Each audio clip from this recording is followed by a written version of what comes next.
Hey guys, welcome back to the channel. So today we have another teardown video, and today we are going to be tearing apart this power steering pump.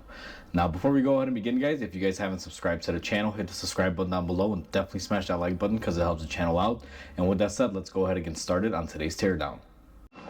So where we're going to begin, guys, is we have our power steering pump on our bench. This thing should be dry of all oil. When I got it from my supplier for a teardown, he said that it's been sitting for a while. So we're going to crack into it. Now this is a Honda power steering pump, and what we're going to do is go ahead and remove this center bolt here for the pulley. Now this one, from my knowledge, guys, is a JDM pump. If you notice that I'm actually spinning it the opposite way to tighten it. Now there's a little confession here. I tried taking this off and I didn't know it was reverse thread. Typically in the US they're not, but this one was. So I was trying to loosen it, which was tightened, which wound up actually stripping this out.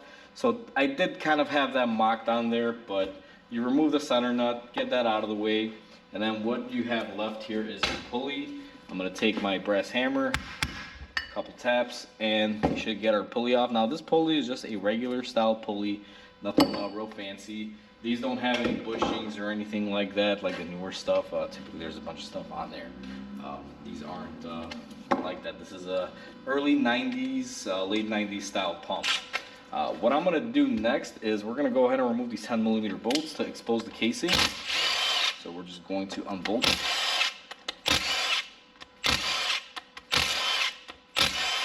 Now hopefully this pump opens up fairly easily. Sometimes these don't like to open up, especially when they're of this vintage. Now there are a different variety size of bolts here. Some are long, some are short, but I believe the long ones are all the same. But for my purposes, guys, I'm not going to be rebuilding it. We're just tearing it apart to see what's inside. Other than that, it's going to the junk pile. So what I'm going to do here now is also remove this 10mm back here in case that's holding it in. And wow, that thing shot up at us. So all right, let's start off here. So we just got this really huge block that came off like a weight. And then we have a spring in here. And it looks like we have some sort of valve that doesn't seem like it's going to come off, but it has a 10mm on it. All right, let's see if we can just get this out. So I'm going to probably need a magnet, but it looks like it can come off. All right, so yep, that's what that is. That's actually an oil pressure control valve. It's basically in there like this. And depending on the pressure and the spring force on there, it'll basically limit how much power steering pressure is put into the system. So that's actually a really basic design. Not uncommon for these years, very common thing. So, you know, I was just kind of surprised that jumped at us. I didn't think it would be under that much tension. So here we're also going to remove these two 10mm bolts on this cover. I have no idea what's behind this one. I'm going to keep clear in case it does decide to go pop on me. And this one is not. So it looks like this is just a block off plate.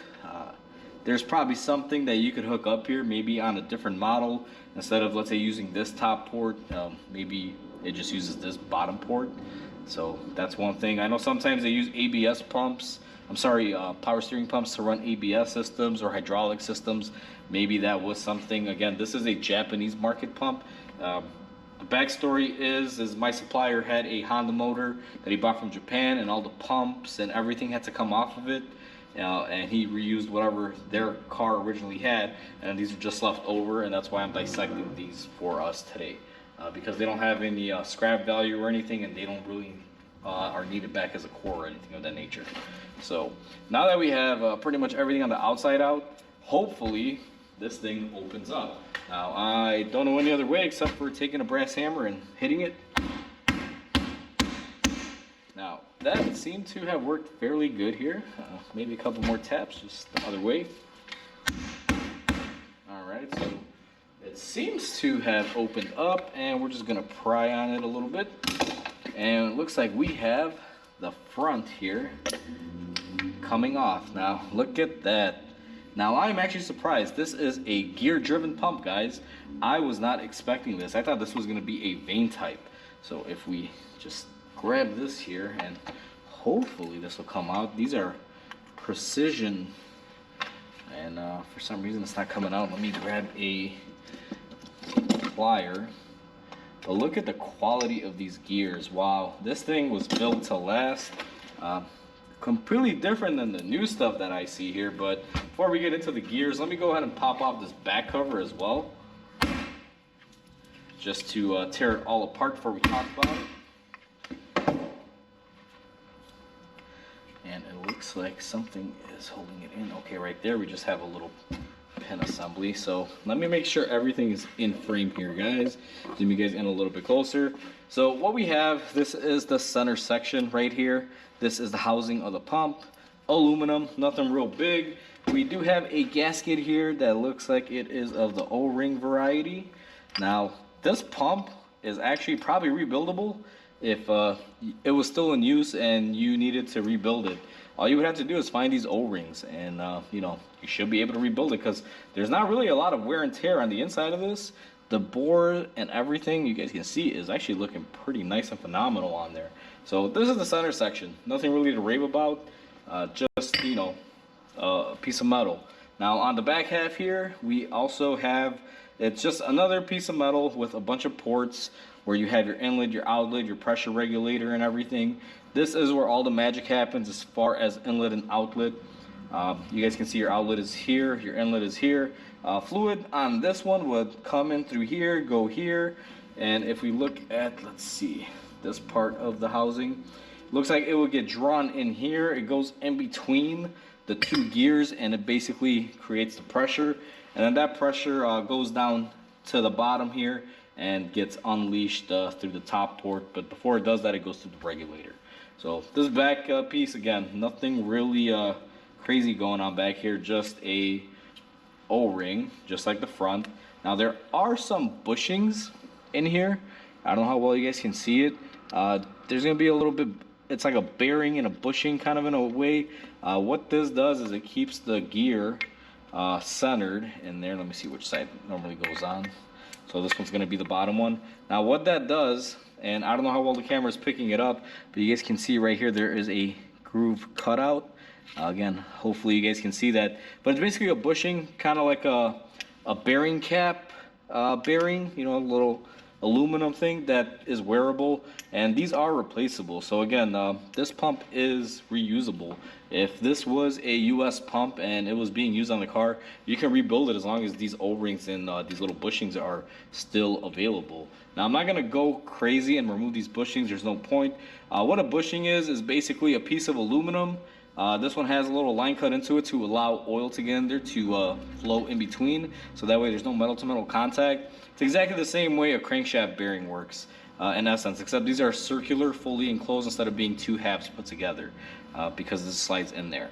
So real basic concept, works really well. I'll be honest with you guys, I thought there was going to be vanes in here, but this is a gear driven pump. These are, I don't want to say they're a rarity, but you know, they're not very common, at least not anymore. So this is one of the gears. Now it doesn't matter which gear is what. Basically how these work is they mesh together, the fluid goes in here, it gets squeezed and comes out with pressure, and that's how that all works. Now this is the output, or the input I guess you can say. You can see here we have this sleeve.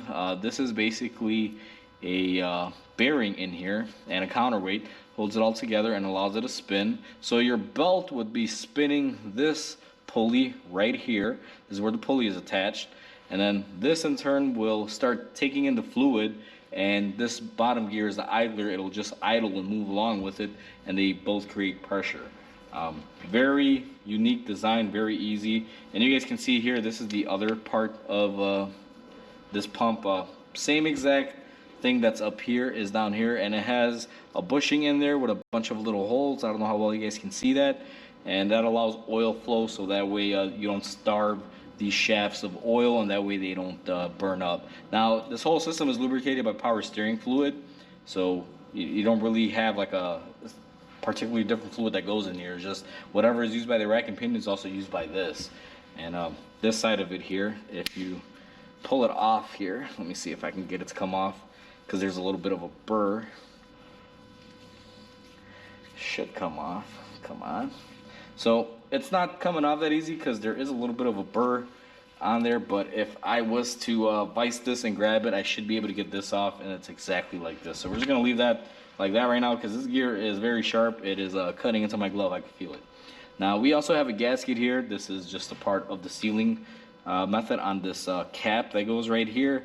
And then the other portion that we have is we have a little seal on the outside that we could probably just pop off very easily, but again, there's no point to really pop it off. This is kind of like an axle seal style seal on there. It's pretty cool. To be honest with you, this is very simple, very basic, and I'm actually surprised it's gear to gear. So it's a very durable item, and I didn't know they were building them this well. But this just goes to show, guys, that back in the 90s, they were making these things to last.